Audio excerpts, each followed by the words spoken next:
I'm joking I jog every morning ប្រយោគពីរដែលមានប្រធានដូចគ្នាដែលមានកិរិយាសព្ទដូចគ្នាប៉ុន្តែនិយាយអំពីរឿងពីរខុសគ្នាតែម្ដងនេះហើយអ្នកនរគ្នាគឺជាឥទ្ធិពលនៃកាលអញ្ចឹងអ្នកនរគ្នាអាចប្រាប់ខ្ញុំបានទេតើប្រយោគមួយណានិយាយអំពីទម្លាប់ហើយប្រយោគមួយណានិយាយអំពីរឿងដែលកំពុងតែកើតឡើងក្នុងពេលកំពុងនិយាយយើងអាចថាវាជាប្រយោគទី1អាខាងឆ្វេងនេះហើយខាងស្ដាំទី2នេះគឺជាប្រយោគទី2អ្នកនរគ្នាអាចចុច scope វីដេអូនឹងបានហើយ comment នៅខាងក្រោមហើយបើសិនជាអ្នកទាំងអស់គ្នានិយាយថាប្រយោគទី1 I am joking នេះគឺជារឿងដែលកំពុងតែនិយាយអំពីរឿងដែលកំពុងកើតឡើងក្នុងពេលបច្ចុប្បន្នកាលដែលយើងប្រើប្រាស់ present continuous គឺអ្នកទាំងអស់គ្នាត្រូវហើយចំណែកឯប្រយោគទី2គឺយើងយកវាទៅនិយាយអំពីរឿងដែលកើតឡើងជាប្រចាំឬក៏ជាទម្លាប់ហ្នឹងដែលយើងប្រើប្រាស់ present simple alright អញ្ចឹងអ្នកទាំងអស់គ្នាឥឡូវយើងកន្លែងមកមើលអំពីភាពខុសគ្នារវាង present simple ហើយនិង present continuous កាលពីនេះគឺជាការពីរដែលសំខាន់ខ្លាំងមែនតើសម្រាប់អ្នកដែលរៀនភាសាអង់គ្លេសអាចនិយាយបានថាយើងប្រើប្រាស់វាប្រចាំថ្ងៃតែម្ដងអាចឲ្យតែយើងហើបមាត់និយាយសឹងថា 90% ដែលយើងត្រូវការប្រើប្រាស់កាលទាំងពីរហ្នឹងអញ្ចឹងបើសិនជាអ្នកទាំងអស់គ្នាមានពេលទំនេរអាចមើលវីដេអូនឹងបដាកត់មេរៀននឹងចូលនៅក្នុងសៀវភៅយើងបដាបើសិនជាអ្នកទាំងអស់គ្នារវល់អាចថាស្ដាប់វីដេអូនឹងសិនទៅចាំពេលណាដែលទំនេរយើងមកមើលម្ដងទៀតកត់មេរៀនទាំងអស់ហ្នឹងចូលទៅក្នុងសៀវភៅរបស់យើងអញ្ចឹងសូមបញ្ជាក់ម្ដងទៀតដែរ present simple និង present continuous នេះនឹងយើងនឹងមើលនៅក្នុងបរិបទបច្ចុប្បន្នកាលទាំងអស់ right ឥឡូវយើងកន្លែងមើលអំពីភាពខុសគ្នារបស់ការប្រើប្រាស់នៃ present simple ហើយនិង present continuous ទាំងអស់គ្នាអញ្ចឹងការប្រើប្រាស់ដែលយើងនឹងនិយាយគ្នាថ្ងៃហ្នឹងគឺយើងយកការប្រើប្រាស់4របស់វាមកដាក់ទន្ទឹមគ្នាឲ្យអ្នកនរគ្នាមើលតើពេលណាគួរប្រើ present simple តើពេលណាគួរប្រើ present continuous ឥឡូវការប្រើប្រាស់ទី1គឺយើងនឹងប្រៀបធៀបរវាង habit or routine with actions happening right now អូខេយើងនឹងប្រៀបធៀបរវាងរឿងដែលកើតឡើងជាទម្លាប់ឬក៏ទម្លាប់ប្រចាំថ្ងៃជាមួយនឹងរឿងដែលកំពុងតែកើតឡើងក្នុងពេលកំពុងនិយាយឬក៏ឥឡូវនេះអូខេអញ្ចឹងអ្នកនរគ្នាឥឡូវយើងកន្លែងមើលពាក់ព័ន្ធជាមួយនឹង present simple សិន usage របស់ present simple គេដាក់កន្លែងនេះគេនិយាយថា we use it to talk about habits routines things we do regularly អញ្ចឹងកន្លែងហ្នឹងគេនិយាយថាយើងប្រើប្រាស់ present simple ទៅនិយាយអំពីរឿងដែលកើតឡើងជាទម្លាប់ប្រចាំថ្ងៃឬក៏រឿងដែលយើងធ្វើជាប្រចាំនៅក្នុងពេលបច្ចុប្បន្នកាល right អញ្ចឹងអ្នកនរគ្នាអាចមើលក្រាបនេះបានឃើញអត់អញ្ចឹង present simple គឺវាកើតឡើងម្ដងហើយម្ដងទៀត repeatedly in the present time ក្នុងពេលបច្ចុប្បន្នកាលអូខេក្នុងពេលបច្ចុប្បន្នកាល only អត់និយាយក្នុងពេលអតីតកាលណាអតីតកាលយើងប្រើកាលផ្សេងចឹងរឿងដែលកើតឡើងដដែលឬក៏ជាទម្លាប់អីហ្នឹងនៅក្នុងពេលបច្ចុប្បន្នកាលគឺយើងប្រើប្រាស់ present simple I eat breakfast at 7 AM every day ចឹងបានន័យថាម៉ោង7ព្រឹកញ៉ាំ breakfast ម៉ោង7ព្រឹកញ៉ាំ breakfast ម៉ោង7ព្រឹកញ៉ាំ breakfast ឃើញវាកើតឡើងដដែលទេចឹងអាហ្នឹងហើយគឺយើងប្រើប្រាស់ present simple ហើយមួយទៀត they go to school by bus ចឹងអាហ្នឹងហើយគឺជារឿងដែលកើតឡើងដដែលក្នុងពេលបច្ចុប្បន្នកាលឥឡូវហ្នឹងពួកគេទៅរៀនដោយគេដោយជិះឡានក្រុងអាហ្នឹងហើយគឺយើងត្រូវប្រើប្រាស់ present simple ចំណែកឯ present continuous វិញគេនិយាយថា we use it to talk about actions happening right now អូខេគេអត់ប្រើពាក្យ present ទេគេប្រើពាក្យថា right now at the moment of speaking ឥឡូវហ្នឹងពេលដែលកំពុងនិយាយអូខេចឹងកន្លែងនេះឧទាហរណ៍គេនិយាយថា I am eating breakfast right now គឺបានន័យថាពេលដែលអ្នកនិយាយនឹងនិយាយខ្ញុំកំពុងតែញ៉ាំ breakfast ហើយ she is going to school at the moment នាងគឺកំពុងតែទៅសាលាឥឡូវហ្នឹងពេលខ្ញុំកំពុងនិយាយនាងកំពុងតែទៅសាលាអូខេចឹង present simple ទម្លាប់កើតឡើងដដែលម្ដងហើយម្ដងទៀត present continuous ឥឡូវហ្នឹងពេលដែលយើងកំពុងនិយាយ right ហើយអ្នកនរគ្នាត្រូវចាំ keyword នៅក្នុង present simple គេនិយាយថារឿងដែលកើតឡើងក្នុងពេលបច្ចុប្បន្នកាលដល់ពេល present continuous គេនិយាយថារឿងដែលកើតឡើង at the moment of speaking ឬក៏ right now ឥឡូវហ្នឹងខ្ញុំឲ្យឧទាហរណ៍មួយដើម្បីអ្នកខ្ញុំស្រួលយល់អ្នកនរគ្នាកន្លែងមើលប្រយោគមួយនេះសាក់ studies English at 7 PM គឺបានន័យថាម៉ោង7ល្ងាចសាក់គឺគេរៀនភាសាអង់គ្លេសហើយអញ្ចឹងម៉ោង7រៀនម៉ោង7រៀនម៉ោង7រៀនគេក្នុងពេលបច្ចុប្បន្នកាលទម្លាប់ក្នុងពេលបច្ចុប្បន្នកាលរបស់សាក់គឺរៀនភាសាអង់គ្លេសនៅម៉ោង7ល្ងាច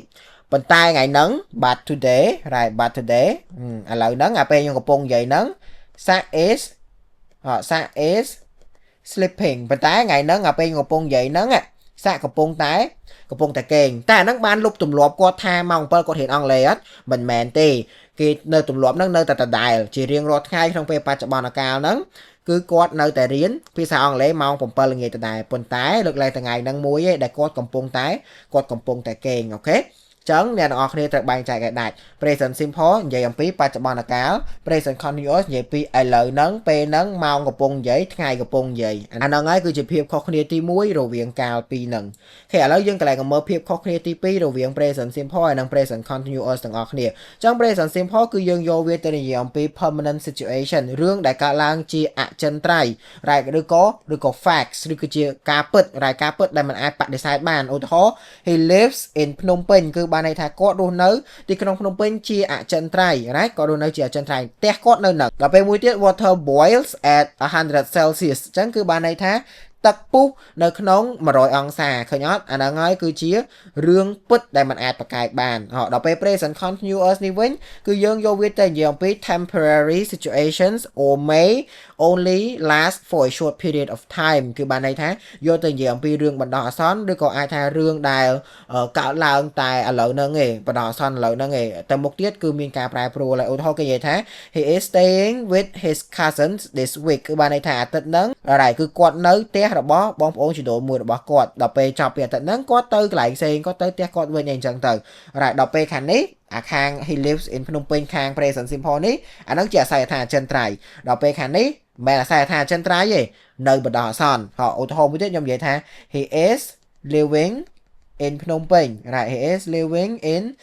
ភ្នំពេញអញ្ចឹងបានន័យថាគាត់រស់នៅបណ្ដោះអាសន្ននៅទីក្រុងភ្នំពេញមិនមែនអាស័យដ្ឋានអចិន្ត្រៃយ៍ដូចខាង present simple នេះទេ right ខាង continuous នេះគ្រាន់តែរឿង temporary action បណ្ដោះអាសន្នទេហើយមួយទៀត the students are using the library today បានន័យថាកូនសិស្សគាត់ប្រើប្រាស់បណ្ណាល័យនៅក្នុងថ្ងៃហ្នឹងគាត់ប្រើថ្ងៃហ្នឹងឯងបណ្ដោះអាសន្នស្អែកឡើងគាត់ទៅកន្លែងផ្សេងអីចឹងទៅ right អញ្ចឹងខាង simple នេះអចិន្ត្រៃយ៍ខាង continuous បណ្ដោះអាសន្នការប្រើប្រាស់ទី3ដែលវាខុសគ្នាគឺខាង present simple គឺដូចដែលយើងបាននិយាយគ្នាអញ្ចឹងគឺនិយាយអំពីរឿងដែលកើតឡើងដដែលហើយរឿងដែលមានបានក្រងទុកបានមានការវិភាគដល់ពេលខាង present continuous នេះវិញគឺរឿងដែលកំពុងតែបដូរឬក៏រឿងដែលកំពុងតែអភិវឌ្ឍឬក៏រឿងដែលកំពុងតែចង់និយាយថាវិវត្តទៅមុខអាហ្នឹងគឺយើងប្រើប្រាស់ present continuous អញ្ចឹងយើងអាចមើលឧទាហរណ៍នេះបានអញ្ចឹងគេនិយាយថា we use it for scheduled event or repeated action អញ្ចឹងអា repeated action នេះវាស្តៀងគ្នានឹងការប្រើប្រាស់ទី1ដែរដល់ពេល schedule នេះគឺបានន័យអំពីការវិភាគហើយនេះគេនិយាយថា the bus leaves at 7 am អញ្ចឹងទោះបីជាយើងចង់និយាយថាថ្ងៃស្អែកហ្នឹងឡានក្រុងហ្នឹងនឹងចេញម៉ោង7ព្រឹក7:30នាទីព្រឹកដោយសារហ្នឹងជាការវិភាគយើងអាចប្រើប្រាស់ present simple បានយើងអាចនិយាយថា the bus leaves at 7 am right ទោះបីយើងសំដៅទៅលើថ្ងៃស្អែកហ្នឹងក៏ដោយសារតែឡានក្រុងហ្នឹងវាចេញម៉ោង7:30ព្រឹកជារៀងរាល់ថ្ងៃក្នុងពេលបច្ចុប្បន្នកាលយើងអាចប្រើប្រាស់ present simple បានហើយមួយទៀត we have English class every Monday ឃើញទេអញ្ចឹងឲ្យតែថ្ងៃច័ន្ទមានថ្នាក់រៀនថ្ងៃច័ន្ទមានថ្នាក់រៀនគឺវាកើតឡើងដដែលក្នុងពេលបច្ចុប្បន្នកាលដល់ពេលអា continuous នេះវិញគឺបានន័យថាវាកំពុងតែវិវត្តទៅមុខវាកំពុងតែធ្វើដំណើរអភិវឌ្ឍទៅមុខគេនិយាយថា the weather is getting colder ឃើញទេអានេះគឺវាសន្សំទៅមុខអាហ្នឹងហើយគឺយើងប្រើប្រាស់ present continuous ហើយមួយទៀតថា English is improving quickly right គឺបានន័យថាការនិយាយភាសាអង់គ្លេសរបស់នាងគឺកើនឡើងល្អបន្តិចម្ដងអាហ្នឹងហើយគឺយើងប្រើប្រាស់ present continuousអូខេឥឡូវកន្លែងមកភាពខុសគ្នាទី4រវាង present continuous ហើយនិង present simple អញ្ចឹងឥឡូវគឺយើងត្រូវមកមើល action verb ហើយនិង stative verbs អូខេអញ្ចឹងអ្នកនរអស់គ្នាត្រូវចាំថា action verbs ហើយនិង stative verbs គឺយើងអាចប្រើទាំងពីរបានជាមួយនឹង present simple right គឺយើងអាចប្រើទាំងពីរបានជាមួយនឹង present simple ចំណែកឯ present continuous វិញយើងមិនអាចប្រើជាមួយ stative verb បានទេយើងប្រើបានតែជាមួយនឹង action verbs អូខេអ្នកនរអាចមើលថតបាន I love my girlfriend love នេះគឺជា stative verb ដល់ពេលខាងនេះវិញ I am loving my girlfriend គឺខុសហើយមូលហេតុអីដោយសារយើងនិយាយគ្នាមិញ present continuous ប្រើបានតែជាមួយ action ទេ stative verb នេះគឺមិនអាចប្រើជាមួយនឹង present continuous បានទេដល់ទៅពេល she plays soccer ត្រូវខាង present simple នេះក៏ត្រូវខាង present continuous ក៏ត្រូវដោយសារតែយើងនិយាយគ្នាមិញហើយ action verb ប្រើបានជាមួយទាំងពីរប្រើបានជាមួយទាំង present simple ប្រើបានជាមួយទាំង present continuous right អញ្ចឹងអ្នកនេះច្បាស់អង្គុយឆ្ងល់ហើយចុំ stative verb ហ្នឹងស្អីគេទៅណោះ stative verb នេះគឺសំដៅទៅលើកិរិយាសព្ទដែលពុំមានសកម្មភាពកិរិយាសព្ទដែលពុំមានសកម្មភាពផ្លូវកាយឬក៏សកម្មភាពផ្លូវចិត្តក៏ដោយសកម្មភាពផ្លូវចិត្តក៏យើងរាប់វាជាសកម្មភាពដែរដល់ពេល stative verb នេះគឺសំដៅទៅលើ non action verb right non action verb គឺសំដៅទៅលើកិរិយាសព្ទដែលពុំមានសកម្មភាពទាំងផ្លូវកាយទាំងផ្លូវចិត្ត គឺកិរិយាសព្ទដែលកើតឡើងដោយធម្មជាតិឧទាហរណ៍ពាក្យថាស្រឡាញ់ពាក្យថា like ពាក្យថា hate prefer want need អាហ្នឹងគឺអារម្មណ៍ emotion ផងយើងគឺវាកើតឡើងដោយធម្មជាតិយើងអត់បានធ្វើសកម្មភាពអីទេអាការស្រឡាញ់អាការចូលចិត្តការស្អប់ហ្នឹងវាមកខ្លួនឯងហ្មងអាហ្នឹងហើយគឺជាកិរិយាសព្ទដែលជា stative verbs កិរិយាសព្ទដែលជា non action verb កិរិយាសព្ទដែលកើតឡើងដោយធម្មជាតិយើងអត់បានធ្វើអីទេអត់បានធ្វើទាំងកិរិយាអត់បានធ្វើទាំងផ្លូវកាយអត់បានធ្វើទាំងផ្លូវចិត្ត right ឧទាហរណ៍មួយទៀត thinking or opinion right មតិយោបល់ផងយើងវាមកអូតូយើងអត់មានបានគិតអត់មានបានអីវាចេញមកអូតូអាហ្នឹងហើយគឺយើងរាប់ជា non action verb ដូចគ្នាឧទាហរណ៍ថាដឹងឧទាហរណ៍យើងដឹងឧទាហរណ៍យើងដឹងយើងជឿយើងបង្ហាញគំនិតផងយើងយល់យើងចាំយើងភ្លេចអាហ្នឹងវាមកអូតូយើងអត់បានគិតអត់បានអីទេវាម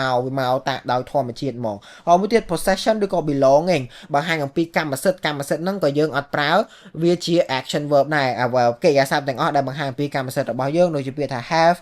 own belong include cause អីទាំងអស់ហ្នឹងគឺយើងរាប់វាទាំងអស់ចូលជា non action ឬក៏ stative verb ហើយមួយទៀតញៀនរបស់យើងនេះក៏រាប់ជា non action verb ដែរញៀនណាដូចទៅជាឃើញ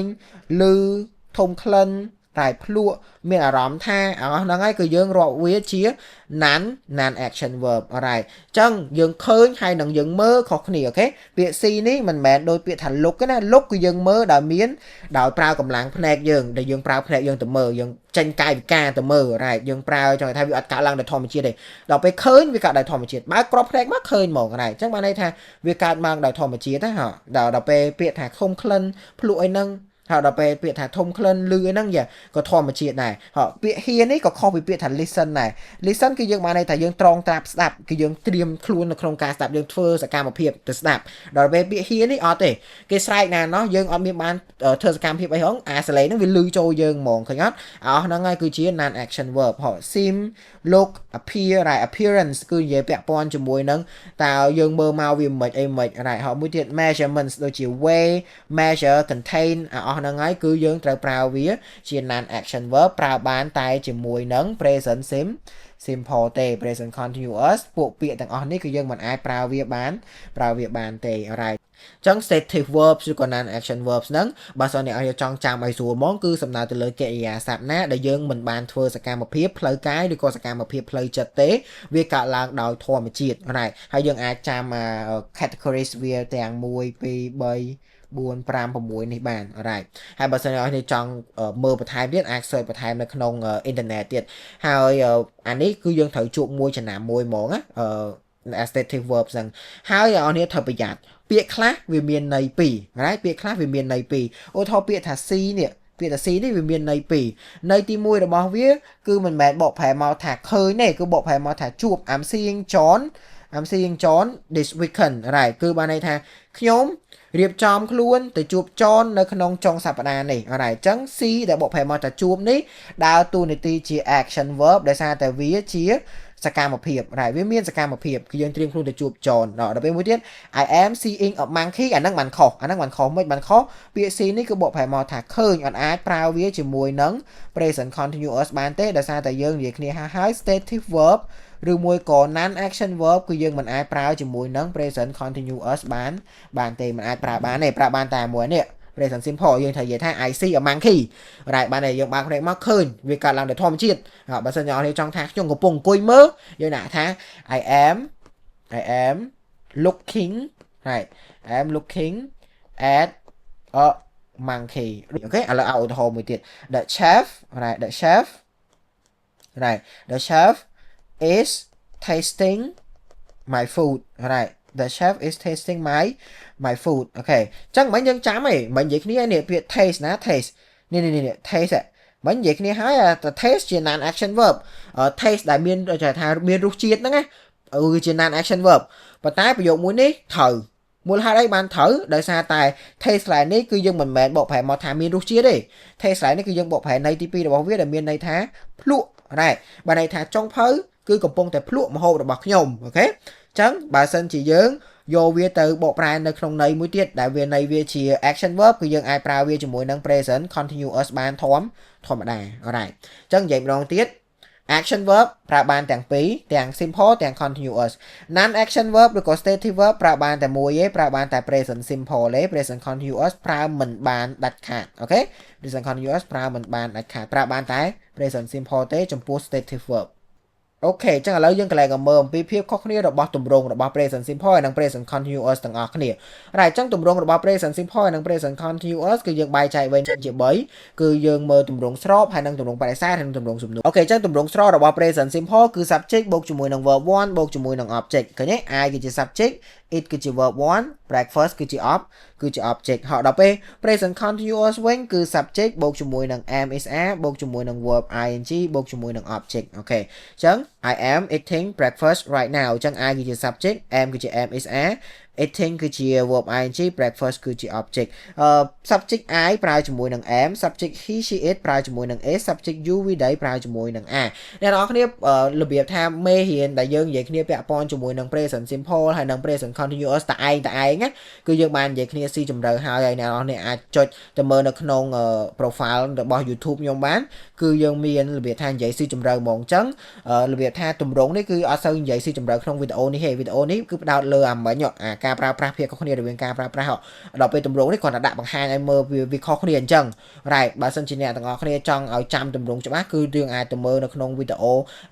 present simple និង present continuous មួយនឹងបាន right ឬក៏អ្នកនរគ្នាអាចមើលតាមទម្រង់ដែលយើងសរសេរលើនេះទៅហើយអាចបន្តិចបានគាត់យើងអត់និយាយឲ្យស៊ីជម្រៅទេអូខេហើយអ្នកនរគ្នាត្រូវចាំមួយទៀតពាក់ព័ន្ធមួយនឹង present simple បើសិនជា subject ជា he she it គឺយើងត្រូវ time s ទៅលើ verb 1 អូខេ time s ទៅលើ verb 1ឧទាហរណ៍ខ្ញុំនិយាយថា she លេង play soccer right she play soccer អញ្ចឹងប្រយោគនេះអត់ត្រូវទេដោយសារអីដោយសារយើង play ដែរ s ដោយសារយើងនិយាយគ្នាហើយបើសិនជា subject ជា he she it right មួយទៀត actually singular subject មួយទៀតគឺយើងត្រូវ time s ទៅលើ verb 1ដាក់ s បែបនេះអូខេហើយប៉ុន្តែបើសិនខ្ញុំប្រើ subject ពី she ទៅជា I វិញអត់ទេដាក់ I play soccer អត់មាន s ទេដាក់ I play soccer ធម្មតា alright អញ្ចឹង s ហ្នឹងលុះត្រាតែជា subject he she it ឬក៏ singular subject អូខេ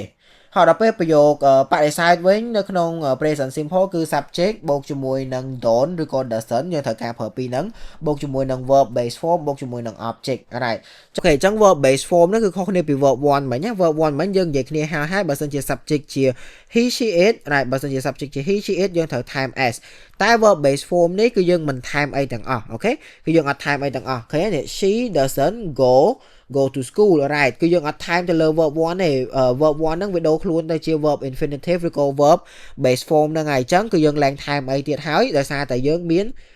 es ទៅលើពាក្យថា doesn't ហ្នឹងហើយអូខេអញ្ចឹងប្រយោគបដិសេធបើសិនជាយើងប្រើ subject I you we they ហើយនឹង plural subject មួយទៀតតែ plural ហ្នឹងគឺបានន័យថាមានលើសពី1ឧទាហរណ៍ my dogs បានន័យថាឆ្កែលើសពី1អូ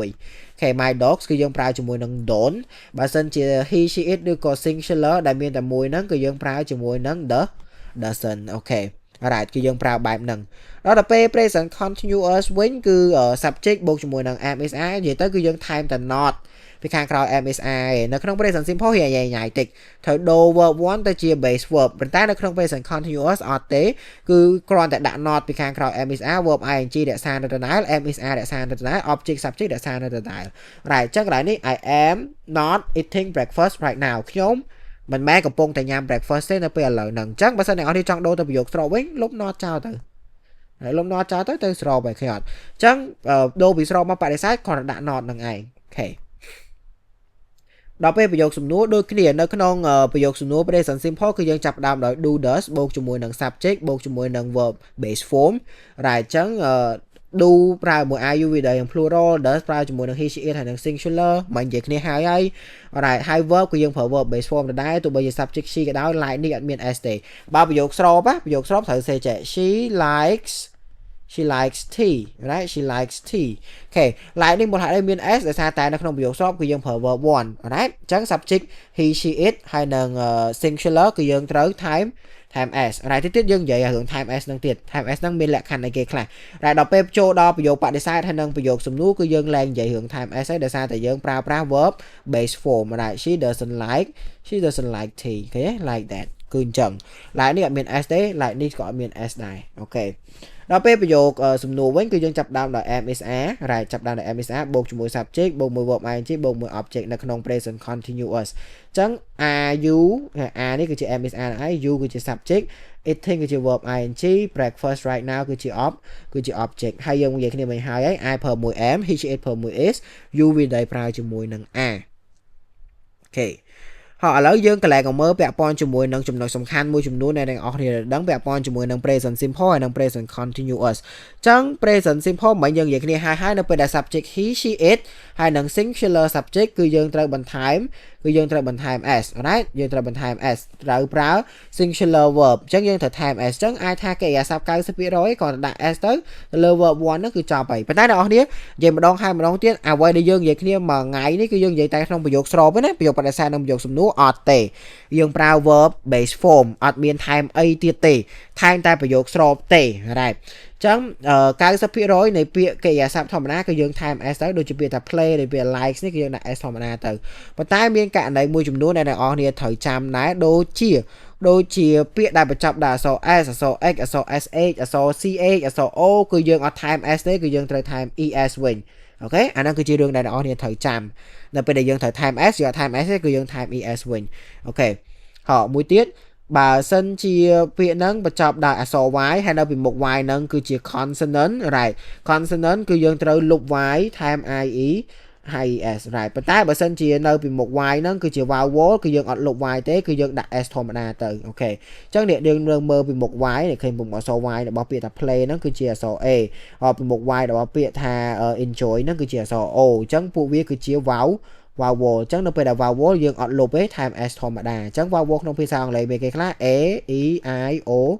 ou ណាគឺមាន5ហ្នឹងហើយដល់ពេលបើសិនជាមុខ y នឹងគឺជា consonant ក្រៅពីអា5នេះគឺយើងត្រូវលុប y ថែម ie ies ឧទាហរណ៍ខ្ញុំនិយាយថានាងរៀនចិនអ្នកនរអាចចុច scope វីដេអូហ្នឹងហើយសាកសរសេរប្រយោគហ្នឹងដល់ខ្លួនឯងបាននាងរៀនចិនអញ្ចឹងគឺអ្នកនរត្រូវសរសេរថា she study លុប y ថែម ies ស្ថានតែមុខ y នឹងអក្សរ d she studies Chinese អូខេនាងមិនរៀនចិនចុច scope វីដេអូហ្នឹងហើយសរសេរទៅright អញ្ចឹងបើសិនអ្នកនរទៅសេថា she doesn't អ្នកនរគ្នាគឺ doesn't អូខេចាំ he she it គឺយើង doesn't study លុប y ថែម ies អត់ទេដោយសារយើងប្រើ verb base form right Chinese អូខេ right នេះមូលហេតុដែលយើងអត់លុប y ថែម ies យើងថែមlạiនេះហើយហ្នឹង right ដូរពី don't មកដល់ពេលប្រយោគសំណួរ does she study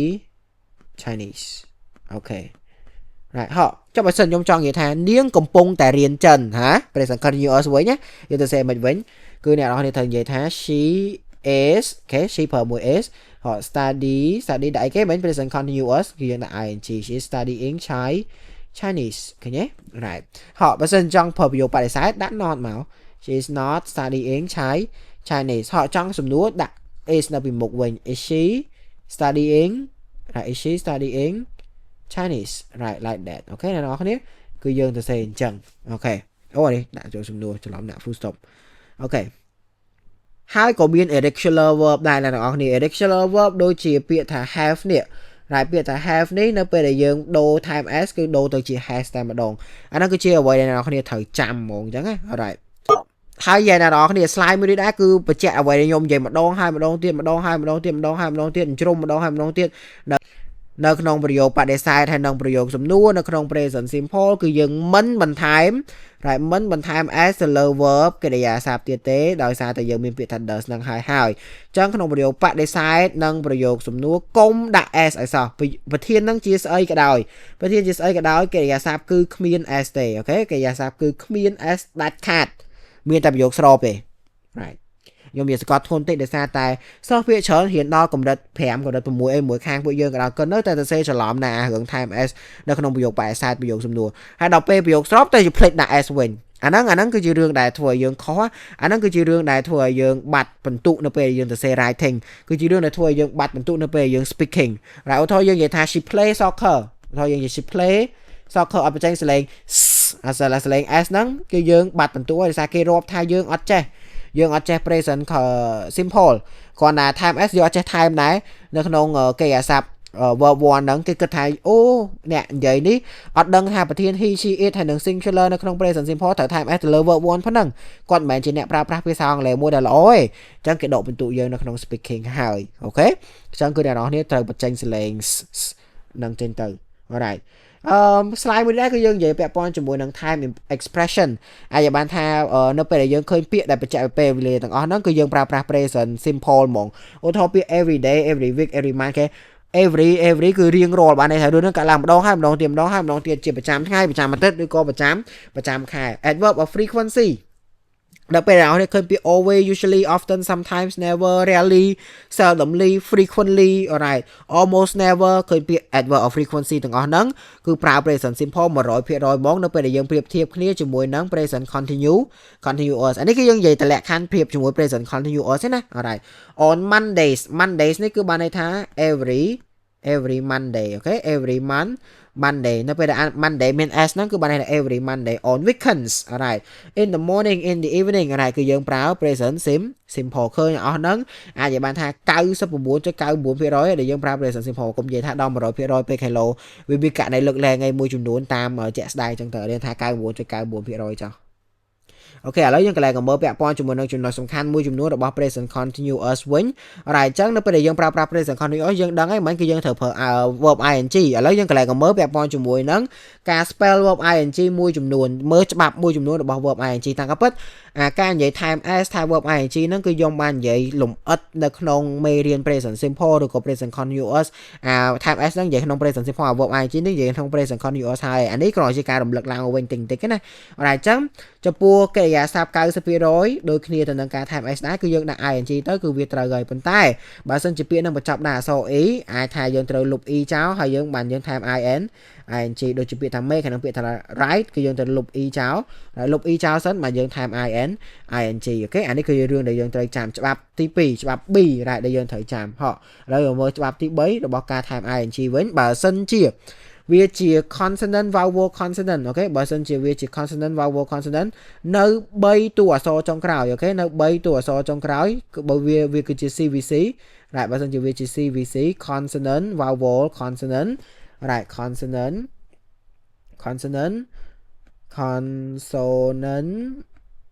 vowel right consonant បូកជាមួយនឹង vowel បូកជាមួយនឹង consonant អូខេ3តួអក្សរចុងក្រោយបើសិនជាវាជា consonant vowel consonant អ្នកទាំងអស់គ្នាត្រូវ double the last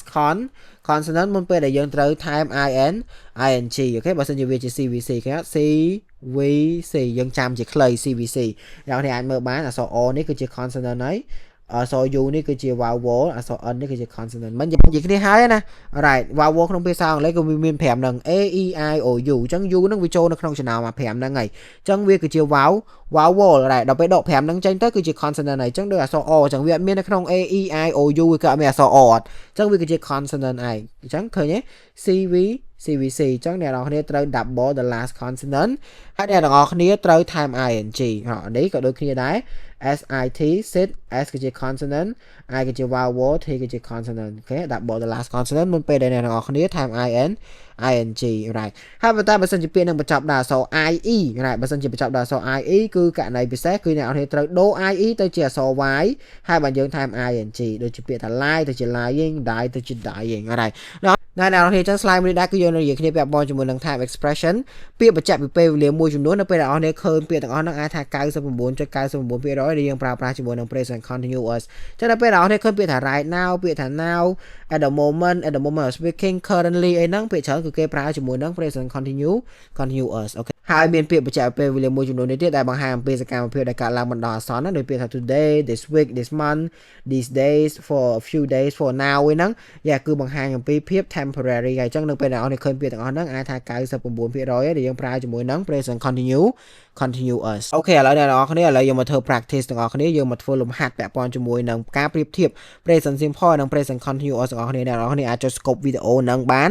ហើយអ្នកទាំងអស់គ្នាអាចសរសេរចម្លើយរបស់អ្នកនរគ្នាលើសភៅបាននៅពេលដែលចុច scope ហើយខ្ញុំនឹងកែទៅហើយអត់ចាំទេ alright ចឹងអ្នកនរគ្នាឥឡូវយើងកន្លែងមើលពាក់ព័ន្ធជាមួយនឹងចម្លើយរបស់លំហាត់នឹងទាំងអស់គ្នាពេលដែលអ្នកនរគ្នាធ្វើលំហាត់ប្រៀបធៀបកាលគឺអ្នកទាំងអស់គ្នាត្រូវមើលពី3ចំណុចទី1គឺយើងត្រូវមើលពាក់ព័ន្ធជាមួយនឹងពាក្យបច្ចេកវិទ្យាវេលា time expression ដែលយើងបាននិយាយគ្នាមិញហ្នឹងណាដូចអានេះចឹងឃើញគេពី always គ្រាន់តែឃើញពី always ហ្នឹងមួយគឺអ្នកទាំងអស់គ្នាដឹងថាគេនិយាយអំពីអីបាត់ហើយឃើញអត់ alright ចឹងឥឡូវយើងមកមើលពី always មិញវាចូល adverb of frequencies ខ្ញុំនិយាយហើយពី always sometimes usually rarely never អីហ្នឹងគឺយើងប្រើមួយ present simple all the time នៅពេលដែលយើងប្រៀបធៀបរវាង present simple និង present continuous អញ្ចឹងកន្លែងនេះគឺយើងត្រូវដាក់ថា my brother always right always forget his keys right ត្រូវអត់អ្នកទាំងអស់គ្នាអត់ត្រូវទេ right អត់ទាន់ត្រូវទេប្រើប្រាស់កាលត្រូវហើយយើងទៅសេចូលអញ្ចឹងគិតតែខ្លួនឯងត្រូវទះដៃអសាតតែក៏ប៉ុន្តែអ្នកនរធ្វើខុសហ្នឹងខុសឲ្យគេដោយសារយើងនិយាយមិញហើយបើសិនជាប្រធាននេះគឺជា he she it ហើយបើសិនជាប្រធាននេះគឺជា he she it ហើយនឹង singular ហើយគឺអ្នកទាំងអស់គ្នាត្រូវ time s ទៅលើ verb 1នៅក្នុងប្រយោគស្របអានេះគឺជាប្រយោគស្របប្រធានហ្នឹងគឺជា singular subject ហើយដោយសារតែ my brother អត់មាន s ទេ my brother អត់មាន s ចឹងបានន័យថាបងប្អូនប្រុសមានតែម្នាក់គឺអ្នកទាំងអស់គ្នាត្រូវ time s ទៅលើពាក្យថា forgets right ហើយឥឡូវយើងមកមើលទី2នេះឃើញសញ្ញាឧទាននេះអ្នកនរគ្នានៅពេលអ្នកនរឃើញសញ្ញាឧទានអាចថា 90% ដែលយើងប្រើប្រាស់ present continuous ដល់ពេលអ្នកនរមកឃើញពាក្យ right now ទៀតអាហ្នឹងច្បាស់តែម្ដងថាគេកន្លែងហ្នឹងគេប្រើប្រាស់ present continuous គេនិយាយថាអូស្ងាត់ពាក្យឧទានណាស្ងាត់baby កំពុងតែគេងឥឡូវហ្នឹង right អញ្ចឹងគឺកំពុងតែកើតឡើងក្នុងពេលបច្ចុប្បន្នកាលកើតឡើងពេលកំពុងនិយាយគឺប្រើ present continuous is sleeping មកហើយប្រើ is baby មានតែមួយ right ហើយ sleeping ដាក់ ing ទៅអូខេហើយទី3គេនិយាយថា they have classes on Sundays មិនយើងនិយាយគ្នាហើយ Sunday ដែលមាន s ហ្នឹងគឺសំដៅទៅលើ every Sunday ជារៀងរាល់ថ្ងៃអាទិត្យអញ្ចឹងរឿងហ្នឹងកើតឡើងដដែលម្ដងហើយម្ដងទៀតគឺប្រើ present simple ជាទម្លាប់ប្រចាំថ្ងៃរឿងធ្វើជាប្រចាំ right ហ្នឹងហើយគឺ present simple អញ្ចឹងក្រៅនេះគឺយើងត្រូវដាក់ថា they don't រ៉ៃតម្រងយើងមិននិយាយគ្នាហើយណាតម្រង present simple បដិសេធយើងប្រើ don't ឬក៏ doesn't មកជួយ don't ហ្នឹងមកពី do not doesn't មកពី does not alright ដល់ពេល have ហ្នឹងគឺ have ទៅដែរទោះបីជា subject នេះដូរពី they ទៅជា she ក៏ដោយអ្នកទាំងអស់គ្នាគឺយើងដូរពី don't ទៅជា doesn't have នៅមើងដដែលអត់ time s ដូចខាងលើនេះទេយើងនិយាយគ្នាចង់ 3000 លានដងហើយ time s ហ្នឹងតែប្រយោគស្របទេប្រយោគបដិសេធ verb 1ដូរខ្លួនទៅជា verb base form គ្មាន s ទៀតទេអូខេ next one she the bus to school this week because her bike is broken បាទន័យថាកង់របស់នាងខូចបាទហើយអូខេកង់នាងខូចអញ្ចឹងសប្តាហ៍នេះគឺនាងជិះឡានក្រុងទៅរៀនអញ្ចឹងជិះជាប្រចាំឬក៏ជិះត្រឹមតែបណ្ដោះអាសន្នគឺជិះជាបណ្ដោះអាសន្នក្នុងរយៈពេលប៉ុន្មានក្នុងសប្តាហ៍នេះ alright អញ្ចឹងហើយបើរឿងណាដែលបណ្ដោះអាសន្នគឺយើងប្រើ present continuous អូខេអញ្ចឹង she ប្រើជាមួយនឹង is take ដាក់ ing មកដែលបញ្ចប់ដាក់អក្សរ e loop e time in ing អូ